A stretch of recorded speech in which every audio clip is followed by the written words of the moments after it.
بسم اللہ الرحمن الرحیم۔ السلام علیکم، میں ہوں رانیہ بابر۔ آج ہم بہت ہی اہم ٹاپک پہ بات کرنے والے ہیں، وہ ہے گیسٹیشنل ڈائبٹیز یعنی حمل کا شوگر یا حمل کی ذیابیطس۔ اس ویڈیو میں ہم بہت سے ٹاپک ڈسکس کریں گے جو حمل کے شوگر سے ریلیٹڈ ہیں۔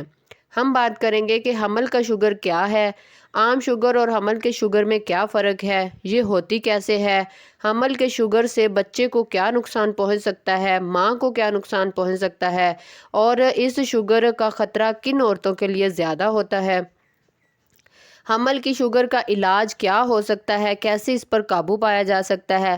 آخر میں ہم بات کریں گے کہ اگر پہلے سے شوگر ہو تو اس کے ساتھ پریگننسی کنسیو کا کیا طریقہ علاج ہو سکتا ہے۔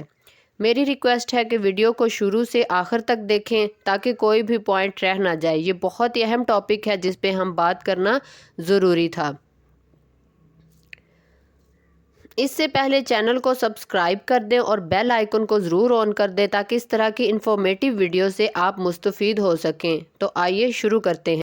کسی ایسی خواتین کو حمل کے دوران ڈائبٹیز ہو جائے جسے حمل سے پہلے ڈائبٹیز یعنی شوگر نہیں تھی تو اسے گیسٹیشنل ڈائبٹیز یعنی حمل کی ذیابیطس کہا جاتا ہے۔ حمل کی ذیابیطس عام طور پر 7ویں مہینے کے آس پاس ظاہر ہوتی ہے۔ یہاں یہ بات یاد رکھنے کی ہے کہ جن خواتین کو پریگننسی سے پہلے ہی شوگر کی تشخیص ہو چکی ہوتی ہے، اس کے مرض کو حمل کی ذیابیطس نہیں کہا جائے گا۔ ان دونوں صورتوں میں کچھ بنیادی فرق ہوتا ہے، وہ یہ کہ حمل کی ذیابیطس میں خون کی شوگر اس وقت بڑھنا شروع ہوتی ہے جب بچے کے کم و بیش تمام اعضاء پہلے ہی بن چکے ہوتے ہیں، اس لیے ان بچوں میں پیدائشی نقائص پیدا ہونے کا کوئی اضافی خطرہ تو نہیں ہوتا جیسے کہ پہلے سے شوگر والی خواتین کے حاملہ ہونے کی صورت میں ہوتا ہے۔ لیکن اگر حاملہ ہونے کے بعد شوگر ہو اور احتیاط نہ کی جائے تو بچے کو نقصان پہنچنے کا خطرہ بہرحال رہتا ہے۔ اب ہم دیکھتے ہیں کہ اصل میں گیسٹیشنل ڈائبٹیز ہوتی کیسے ہے۔ اس کی جو اب تک تحقیق ہوئی ہے اس کے مطابق ہم جانتے ہیں کہ بچے پیدائش سے پہلے انول کے ذریعے ماں کے رحم سے جڑا ہوتا ہے۔ یہ انول کچھ ایسے ہارمونز پیدا کرتی ہے جو کہ ماں کے خون میں شامل ہو کر اس کی انسولین کو بے اثر کر دیتے ہیں۔ اگر ماں کا جسم اس بے اثری پر قابو پانے میں ناکام ہو جائے تو اس کے خون میں شوگر کی مقدار بڑھ جاتی ہے جسے ہم گیسٹیشنل ڈائبٹیز یعنی حاملہ کی شوگر یا ذیابیطس کہتے ہیں۔ نیکسٹ ہم بات کریں گے کہ حمل کی شوگر ہونے سے بچے کو کیا نقصان پہنچ سکتا ہے۔ ماں کے خون میں جب شوگر کی مقدار بڑھتی ہے تو اوول کے ذریعے یہ بچے کے خون میں شامل ہونے لگتی ہے۔ اس طرح بچے میں خون کی شوگر بڑھ جاتی ہے۔ اس فالتو شوگر کو استعمال میں لانے کے لیے بچے کا جسم زیادہ انسولین پیدا کرنے لگتا ہے۔ ماں کی طرف سے آنے والی اضافی شوگر اس انسولین کے اثر سے بچے کے جسم میں چربی کی صورت میں جمع ہونے لگتی ہے اور بچے کا سائز نارمل سے بڑا ہو جاتا ہے۔ یہ بظاہر بڑا بچہ کئی طرح کی مشکلات کا شکار ہو جاتا ہے۔ وہ مشکلات کیا کیا ہو سکتی ہیں اس پر ہم بات کرتے ہیں۔ بڑی جسامت کی وجہ سے اس بچے کی پیدائش میں مشکل آتی ہے جس میں ماں اور بچے دونوں کے لیے نقصان کا خطرہ رہتا ہے، نیز بڑے آپریشن کی ضرورت پڑ جاتی ہے۔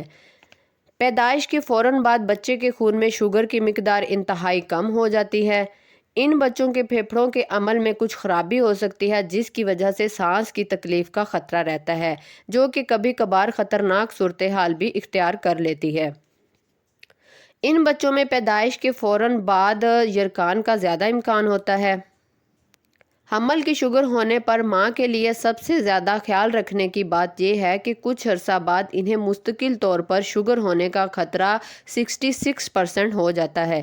ان خواتین کو اپنے وزن پر قابو رکھنا چاہیے اور باقاعدگی سے اپنے خون کی شوگر چیک کرواتے رہنا چاہیے۔ نیکسٹ ہم بات کریں گے کہ حمل کی شوگر کا خطرہ کن عورتوں کے لیے زیادہ ہوتا ہے۔ حمل کی شوگر کا خطرہ سب عورتوں کے لیے برابر نہیں ہوتا بلکہ ایسی عورتوں میں اس کا خطرہ بڑھ جاتا ہے اگر حاملہ کی عمر 35 سال یا اس سے زیادہ ہو، اگر حاملہ کے خونی رشتوں میں شوگر کے مریض موجود ہوں یعنی ماں باپ، بہن بھائی یا پھر شوہر کو شوگر ہو تو حمل کے دوران شوگر کا خطرہ ہوتا ہے۔ اگر حاملہ کو پہلے کسی حمل کے دوران گیسٹیشنل ڈائبٹیز ہو چکی ہو تو دوبارہ بھی یہ مسئلہ ہونے کا خطرہ لاحق ہو سکتا ہے۔ کچھ مخصوص نسلوں سے تعلق رکھنے والی عورتوں میں اس مرض کا امکان زیادہ ہوتا ہے جس میں ایشیائی نسلیں بھی شامل ہیں۔ نیکسٹ ہم بات کریں گے کہ حمل کی شوگر کا علاج کیا ممکن ہے۔ حمل کی شوگر میں ماں اور بچہ دونوں کی بہتری کے لیے ضروری ہے کہ اس کے علاج میں کسی قسم کی کوئی کوتاہی نہ ہونے پائے۔ اس کا علاج بس یہی ہونا چاہیے کہ ماں کے خون میں شوگر کی مقدار تقریباً اتنی ہی رہے جتنی شوگر کے بغیر کسی عام حاملہ عورت کی ہوتی ہے۔ اس مقصد کے لیے خوراک میں تبدیلیاں اور ورزش کا ایک خصوصی عمل طے کرنا ضروری ہوتا ہے۔ اگر ضرورت پڑے تو انسولین کے انجیکشن لگوانے میں بھی ذرا ہچکچانا نہیں چاہیے۔ کچھ عرصہ پہلے تک حمل کے دوران شوگر کے لیے انسولین کے علاوہ اور کوئی دوائی تجویز نہیں کی جاتی تھی، لیکن اب کئی صورتوں میں کھانے کی دوائیں بھی استعمال کی جا سکتی ہیں۔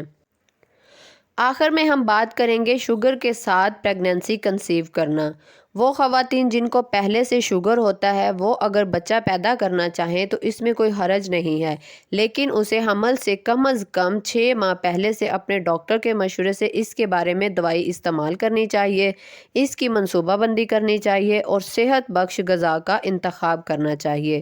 تھینک یو سو مچ۔ اللہ حافظ۔